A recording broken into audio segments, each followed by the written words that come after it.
mana kesalahan ini banyak kita laksanakan bagi orang yang melaksanakan sholat, yang mana kesalahan-kesalahan tersebut ada yang berpotensi membatalkan sholatnya, atau sekurang-kurang minimal-minimalnya ini adalah mendapatkan pahala ibadah sunnah. Karena itulah apa biasanya kesalahan-kesalahan yang mungkin ada di antara kita melaksanakan tapi jarang diketahui oleh kebanyakan orang.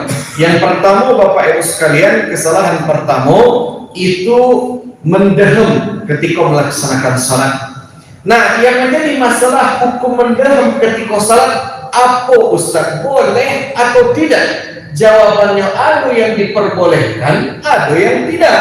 Contoh misalkan mendehem yang diperbolehkan ketika salat, itu yang pertama Bapak Ibu sekalian, mendehem untuk memberitahu orang lain kalau kita sedang melaksanakan salat. Contoh, misalkan ibu sama bapak melaksanakan salat sunnah duha di rumah. Kita laksanakan salat di ruang tamu, pintu, kemudian kita kunci, kita tutup. Tiba-tiba ada tukang kurir mengetok pintu. Assalamualaikum, atau kalau salam orang Indonesia, Assalamualaikum, paket, misalkan. Tidak akan mungkin kita memberitahu kalau kita sedang salat, padahal kita sedang salat. Tidak mungkin kita katakan tunggu sebentar, kita sedang salat. Tidak mungkin. Apa yang bisa kami lakukan? Jawabannya, bagi yang laki-laki boleh menjaharkan bacaan takbir intiqalnya. Contoh, dari rukuk kemudian ini membaca secara jahar, Sami'allahu liman hamidah, Allahu Akbar. Boleh, tidak ada masalah. Untuk magih tahu kepada tamu yang hadir atau abang paket yang ada di luar bahwa kita sedang melaksanakan sholat, hukumnya boleh. Tapi bagi perempuan hal ini tak berlaku. Bahkan bisa seperti itu karena suara beda antara laki-laki dan perempuan dari segi hukum. Laki-laki suara tidak masalah, beda dengan perempuan. Perempuan itu suara ketika sholat aurat. Makanya boleh tidak perempuan menjaharkan takbirnya ketika salat? Tidak boleh. Itu bagaimana cara bagi tahu ke orang di luar, tamu yang hadir kalau kita sedang salat bagi perempuan? Salah satu cara yang diperbolehkan itu dengan mendehem. Itu tidak masalah. Apakah kurir di luar paham atau tidak? Itu tidak ada masalah. Intinya kita ingin bagi tahu ada orang di dalam tapi mungkin sedang ada halangan, caranya dengan cara mendehem. Itu yang pertama. Yang kedua, kita boleh mendehem itu dengan tujuan ingin membalaskan kerongkongan kita yang mungkin maaf cakap ada lendir. Mungkin contohnya misalkan sebagaimana kita ketahui, itu Ustaz Asyam Hafiz kalau memberikan khutbah Jumat, suara beliau Masya Allah malangkian Bapak Ibu sekalian.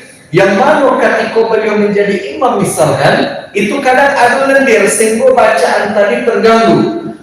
Alhamdulillahi Rabbil Alamin. Ada tahalan. Kemudian ketika kita salat kita membersihkan kerongkongan, hukumnya boleh. Tapi ada masanya kita diharamkan untuk mendehem ketika salat. Bila mendehem yang diharamkan? Ketika kita mendehem untuk magih tahu kepada imam bacaan imam terlampau panjang. Misalkan ketika idul imam mungkin karena telah membaca bacaan salat, akhirnya tabacalah 2 halaman, 3 halaman. Dan di belakang apa-apa pun tidak salah. Kemudian jamaahlah pada batuk-batuk sallallahu demi Allah pada adu adab Bapak Ibu sekalian. Makanya Bapak Ibu sekalian, untuk masalah seperti itu memang imam dituntut untuk peka dan makmum dituntut untuk sabar. Lalu apa yang kami dapatkan kalau bacaan imam panjang Ustaz? Sebagaimana dalam hadis disebutkan Bapak Ibu sekalian, wa bi kulli harfin 'asyru amsalha. Setiap huruf yang dibaca oleh imam kita mendapatkan 10 kebaikan. Makanya simakkan bacaan imam, semakin panjang bacaan imam, maka semakin banyak kita mendapatkan pahala. Itu kesalahan yang pertama. Jadi kesalahan pertama mendehem untuk memahami, untuk magih tahu imam kalau bacaan imam terlampau panjang. Boleh tak kami mendehem kalau ingin magih tahu imam bacaan imam atau rukun imam atau gerakan imam salah? Jawabannya tidak boleh. Bako tidak boleh Ustaz, karenalah ada ditentukan oleh syariat. Sebagaimana dalam hadis disebutkan, untuk bagi perempuan at-tasbihul lin nisa, mungkin maaf kalau salah, at-tasbihul lin nisa wa at-tasbihul lirrijal. Untuk perempuan ingin mengoreksi imam, sedangkan untuk laki-laki membaca subhanallah. Sebagaimana Rasulullah SAW ketika salah dalam salat beliau, Rasulullah yang seharusnya duduk tapi kemudian Rasulullah berdiri, para sahabat membaca subhanallah. Jadi bukan mendem. Itu yang pertama. Kemudian apa kesalahan kedua yang sering kita laksanakan ketika salat tapi tidak menyadari ketika melaksanakan salat? Yang kedua, Bapak Ibu sekalian, tidak merapatkan dan meluruskan saf. Itu kesalahan kedua, Bapak Ibu sekalian. Yang mana kesalahan pokok itu mungkin maaf cakap banyak dialami oleh kalangan perempuan.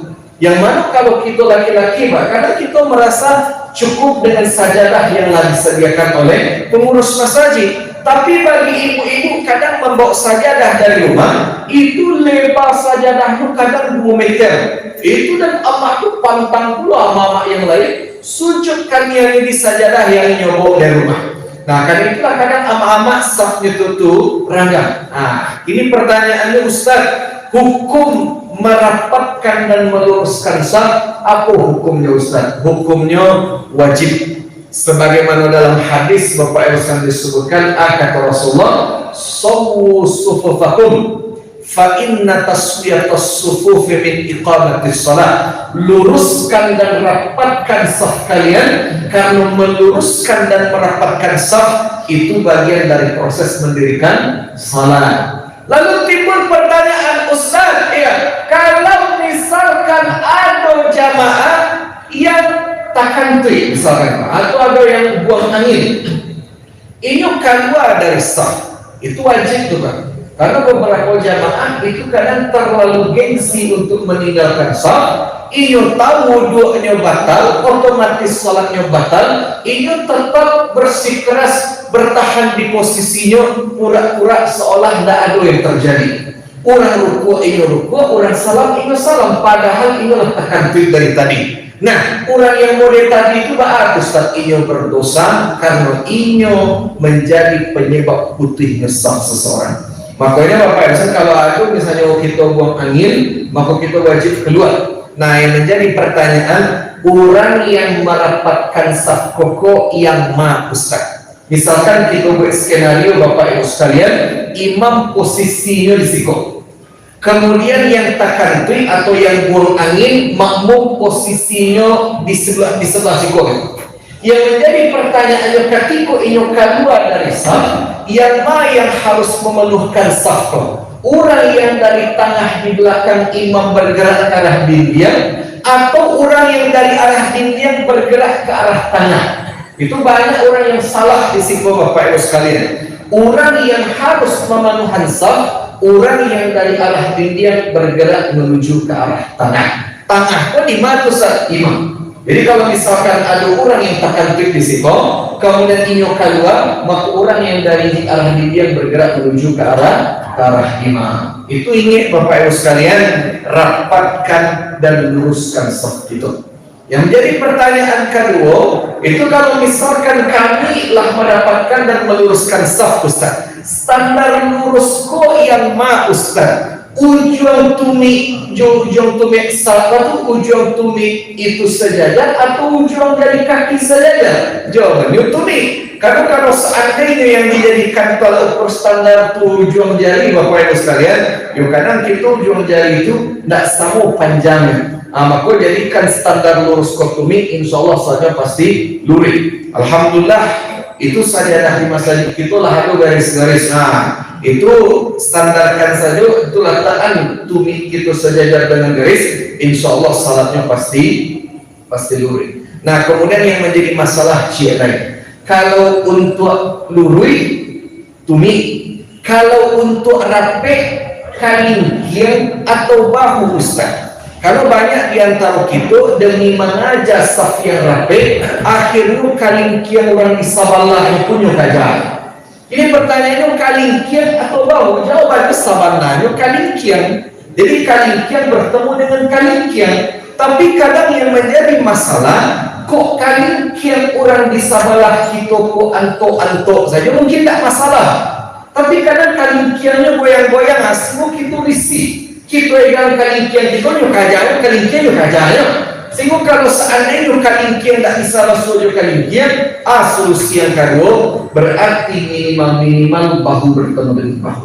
Karena Rasulullah SAW ketika sedang melaksanakan salat itu dalam hadis yang diriwayatkan oleh Abu Hurairah, Rasulullah ketika berdiri kaki beliau itu hagu mengkibai sejajar dengan bahu. Makanya Bapak Ibu sekalian, itu kalau di Mesir itu memang orang Mesir kalau dalam memahami hadis itu tidak tanggung-tanggung. Andaikan ini berjalan, nampak orang yang sedang salat berjamaah, safnya tidak rapi, itu orang Mesir tidak akan segan-segan memacik bahunya, kemudian menggeser orang tadi. Apa itu? Akan salatnya tidak rapat. Mudah-mudahan saudara-saudaraku sekalian, dengan kesalahan-kesalahan tadi, minimal kesalahan tadi, kita bisa mengimprove kualitas salat kita dan memperbaiki kualitas dan kuantitas ibadah kita. Amin, amin ya rabbal alamin. Mungkin hal itu saja bisa saya sampaikan.